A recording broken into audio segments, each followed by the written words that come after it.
রমজানের মতো একটা মাস আসলেও আমাদের আমলের হুঁশ থাকে না। ব্যবসায়ীরা চিন্তা করে কিভাবে ধান্দা করা যায়, কারণ সারা বছরের টাকা রমজানেই উঠাইতে হবে।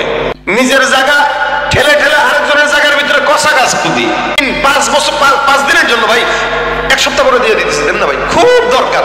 কত টাকা? 1 লাখ। এই যে টাকাটা দিছেন, এই টাকাটা নিয়ে এসে অন্য জায়গায় খাটাইছে 5 দিন আর 5 বছরও আসে নাই। আল্লাহ পাক রব্বুল আলামিন বলেন, ঈমান যারা আনবে, সৎ কাজ যারা করবে, এখানে আলহামদুলিল্লাহ আমরা তো সবাই ঈমানদার, আলহামদুলিল্লাহ কর না? এটা আল্লাহ পাকের সৌভাগ্য, আল্লাহ পাকের আমাদের সৌভাগ্য যে আল্লাহ পাক আমাদেরকে দয়া করছেন। আল্লাহ পাকের রহমত, দয়া যে আল্লাহ পাক আমাদেরকে ঈমানের মতো একটা মজবুতি দৌলত আমাদের ভিতরে দিয়েছেন।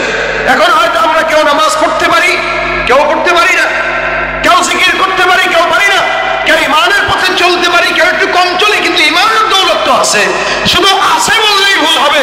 বরং আমার বিশ্বাস আপনারা এখানে যারা আছেন, আপনার সামনে যদি কেউ ইসলামের বিরুদ্ধে একটা কথা বলে, আমার তো বিশ্বাস আপনি মরতে রাজি, তবু আপনি তাকে ছাড়বেন না। এতটুকু ঈমান আছে না আপনাদের? কথা বলা আছে না? এটাই ঈমান। এই ঈমান যদি কারো ভিতরে থাকে, আল্লাহ পাক বলেছেন 2 নম্বর কাজ কি? ইন্নাল্লাযীনা আমানু ওয়া আমিলুস সলিহাত। 2 নম্বর সৎ কাজ। এই যে মাহফিলে আসলেন, এটা কি গুনাহের কাজ না নেকের কাজ? আলহামদুলিল্লাহ, যুবকরা করছেন, গ্রামবাসীরা করছেন, নেকের কাজ। এটা সৎ কাজ, এটা সৎ কাজ। কোন মানুষের পথের মাঝখানে হাঁটতেছেন, হঠাৎ করে দেখলেন কাটা একটা অথবা ইটের টুকরা একটা, গাছের ডাল একটা পড়ে আছে, আপনি মাথা দিয়ে চিন্তা করলেন, একটা রিক্সাওয়ালা যদি যায়, সাইকেলওয়ালা যদি যায়, মোটর সাইকেলওয়ালা যদি যায়, তাহলে এখানে কুষ্টা খেয়ে পড়ার সম্ভাবনা আছে। নবী বলেন, এ মুসলমান নবীর উম্মত, আল্লাহ রাসূল সাল্লাল্লাহু আলাইহি ওয়াসাল্লাম বলেন, ঈমানের 70টারও বেশি শাখা আছে। এর মধ্যে অন্যতম একটা শাখা হলো ইমাতাতুল আযা আনিত তরিক। একটা ঈমানদার বান্দা অন্য কোনো মানুষের পথের সামনে থেকে কষ্টদায়ক বস্তু দূর করাও, এটাও হলো ঈমান। সুবহানাল্লাহ। রাস্তায় হাঁটতেছেন, রাস্তাটা কাদা হয়ে আছে, জানেন যে কোনো রিক্সাওয়ালা গেলে, মোটরসাইকেলওয়ালা গেলে স্লিপ খেয়ে পড়তে পারে, একটু সুন্দর করে বালু এনে ঢেলে দিলেন। অথবা কলা গাছ পড়ে আছে, কলার চামড়া পড়ে আছে, সরায় দিলেন। মানুষের পথে মাঝখান থেকে কাদা সরানো, নবী বলতেছেন এটা হলো ঈমানের অন্যতম একটা অংশ, যে একজন মুমিনের কষ্ট হবে, এই কারণে সে তার সামনে থেকে কাটা দূর করে দিছে। সুবহানাল্লাহ, সুবহানাল্লাহ। আমরা কেন কল্পনাও করি না। আমরা তো বরং আরো মানুষের পথের মাঝখানে কাটা দিয়ে দেই, নিজের জায়গা ঠেলে ঠেলে আরেকজনের জায়গার ভিতরে কষা গাছ খুদি। নাই, সমাজের ভিতরে কে কিভাবে আরেকজনের সম্পদ গাছ করবে, কে কিভাবে আরেকজনের টাকা নষ্ট করবে, আরেকজনের টাকা মেরে খাবে, ওই ধান্দা।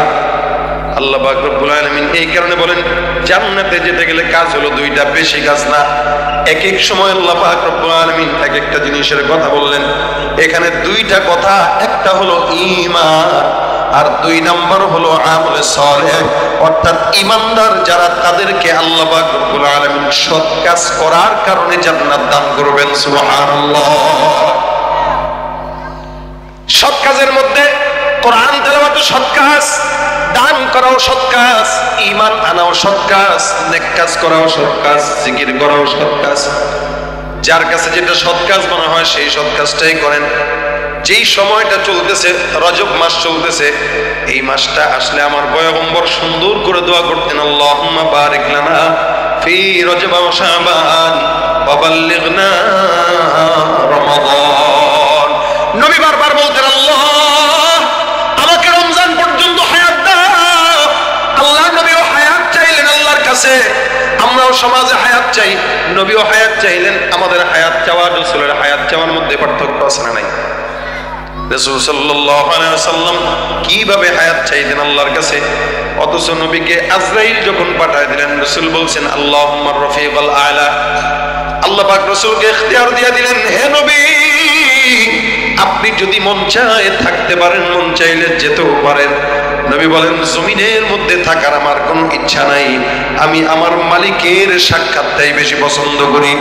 এই নবী করিম রমজানের আগে রজব আসলে আল্লাহর কাছে দোয়া করতো, আল্লাহ একটু হায়াতটা রমজান পর্যন্ত বাড়ায় দাও। কেন? রমজান মাসে যেন বেশি বেশি ইবাদত করতে পারে। আর আমাদের দেশের মানুষের দোয়া চায় কেমনে জানেন নি? কয় হারে অনেক হায়াত পাইলাম, 70 বছর হয়ে গেছে, 80 বছর হয়ে গেছে, নাতিনও হয়েছে, এখন এই নাতিনটারে যদি বিয়া দিতে পারি, দেখা যদি মরতে পারি, তাহলে আর মরলেও দুঃখ না। হায়াত চাইতেছে নাতিন বিয়া দিবে আর নাতিন জামাই দেখবে, এটার জন্য হায়াত চায়। হায়াত চাইতেছে একটা জমি কিনছে, আশেপাশে আর একটা জমি আছে, অথবা একটা বিল্ডিং করছে আর একটা বিল্ডিং করবে, একটা ফ্ল্যাট আছে ঢাকায় আরেকটা ফ্ল্যাট কিনবে। আল্লাহর কাছে বলে, আল্লাহ দুইটা ফ্ল্যাট যদি না করে যাইতে পারি তাহলে সন্তান খাবে কি? মালিক ফ্ল্যাট গুলো যেন করে যাইতে পারি, আল্লাহ তুমি হায়াত দাও, নয়তো তো মইরাও শান্তি পাবো না। হায়াত চাইতেছে ফ্ল্যাট বানানোর জন্য, হায়াত চাইতেছে গাড়ি কেনার জন্য, হায়াত চাইতেছে জায়গা বানানোর জন্য, একবারের জন্য বলে না মালিক তুমি ইমানদার হওয়ার জন্য হায়াত দিয়া দাও, ঠিক কিনা? এই জন্যই তো হায়াতের মধ্যে বরকত নাই। হায়াতের মধ্যে বরকত থাকলে, ইমানের হায়াত যখন যাবেন তখন হায়াতে বরকত হবে, আমলও যোগ হবে, ঠিক কিনা বলেন? ভাই শোনেন, দুনিয়া কামানো এটা ইবাদত, এটা গুনাহ না। আল্লাহ পাক শিখাইছেন দোয়া, রব্বানা আতিনা ফিদ দুনিয়া হাসানাহ ওয়া ফিল আখিরাতি হাসানাতাও ওয়া কিনা আযাবান নার। আল্লাহর কাছে বান্দা চাবে, আল্লাহ তুমি দুনিয়ার কল্যাণ দাও, আখিরাতের কল্যাণ দাও। দুনিয়ার কল্যাণ আল্লাহর কাছে চাইতে আদেশ করেছেন কে? কথা বলে না। আল্লাহই বলছেন তুমি দুনিয়ার কল্যাণ চাও। দুনিয়ার কল্যাণ মানে দুনিয়ার কল্যাণের ভিতরে চেয়ারম্যানও আছে, দুনিয়ার কল্যাণের ভিতরে টাকাও আছে, দুনিয়ার কল্যাণে ক্ষমতাও আছে, দুনিয়ার কল্যাণে যশ খ্যাতিও আছে, এগুলো দুনিয়ার কল্যাণ।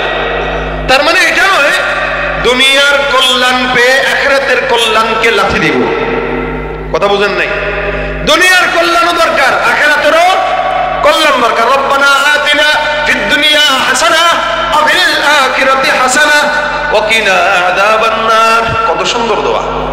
আল্লাহ দুনিয়ার কল্যাণ দাও, আখিরাতের কল্যাণ দাও, জান্নাতে দিবা তো জানি, জাহান্নামের আযাবকে বাদ দিয়া জান্নাত দাও। সুবহানাল্লাহ। কারণ অনেক মানুষ আছে যারা জান্নাতে যাবে, এরা জাহান্নামে মার খেতে খেতে খেতে খেতে তারপরে জান্নাতে যাবে। এই জন্য আল্লাহ বান্দাকে দোয়া শিখাই দিলেন, দোয়া এমন ভাবে করবা যেন দুনিয়াও পাও আখিরাতও পাও, আবার দুনিয়া আখিরাত দুইটা পাওয়ার পরও জাহান্নামের আগুন থেকে নাজাত পেয়ে যেন জান্নাত পাও। দুনিয়ার কল্যাণ চাবেন, এটা চাওয়াটা দরকার, আল্লাহই শিখাইছেন। তবে এরকম না যে সুদের টাকা দিয়ে দুনিয়ার কল্যাণ চাবেন, ঘুষের টাকা মেরে দুনিয়ার কল্যাণ, মানুষের টাকা মেরে কর্জে হাসান নিয়েছেন একজনের থেকে দিন 5 বছর 5 দিনের জন্য, ভাই 1 সপ্তাহ করে দিয়ে দিতেছে, দেন না ভাই, খুব দরকার। কত টাকা? 1 লাখ। এই যে টাকাটা দিছেন, এই টাকাটা নিয়ে এসে অন্য জায়গায় খাটাইছে 5 দিন আর 5 বছরও আসে নাই। এই আকাম করে তারপরে বড়লোক হয়েছে, আঙুল ফুলে কলা গাছ, সারা জিন্দেগি টাকা পয়সা চোখে দেখেই নেই। কোন মতে গ্রাম থেকে ঢাকায় এসে কোন এক নেতার পিছনে ধরছে, নেতায় তারা মনে করেন ভাইরাল বানাই দিছে, এখন তাকে দেখতে গেলেও সিরিয়াল লাগে। আসতে কোন কেন? এটা কল্যাণ? কথা বলে না, এটা দুনিয়ার কল্যাণ। এক বুজুর্গ বলতেন, যার দুনিয়া নাই তার আখিরাতও নাই। কিন্তু আমরা যেটা করছি, আমরা দুনিয়াকে পাইতে যাই আখিরাতকে বরবাদ করে দুনিয়ার পিছনে ছুটতেছি। যার কারণে রমজানের মতো একটা মাস আসলেও আমাদের আমলের হুঁশ থাকে না। ব্যবসায়ীরা চিন্তা করে কিভাবে ধান্দা করা যায়, কারণ সারা বছরের টাকা রমজানেই উঠাইতে হবে। কথা আসতে বলেন কেন? সারা দেশের মানুষের খাল। চিনির দাম যদি এখন থেকে 100, রমজান আসলে তা 1250। পেঁয়াজের দাম যদি এখন হয় 200, রমজান আসলে হয় 300। অর্থাৎ আল্লাহ বলছেন রমজানে তোমরা সংযমী হও। আর এই সমস্ত বাটপারের দলগুলা রমজান আসলে বড় ডাকাত হয়, এরা দুনিয়াকে তালাশ করে বাটপারির পিছনে। জোরে বলেন ঠিক কিনা?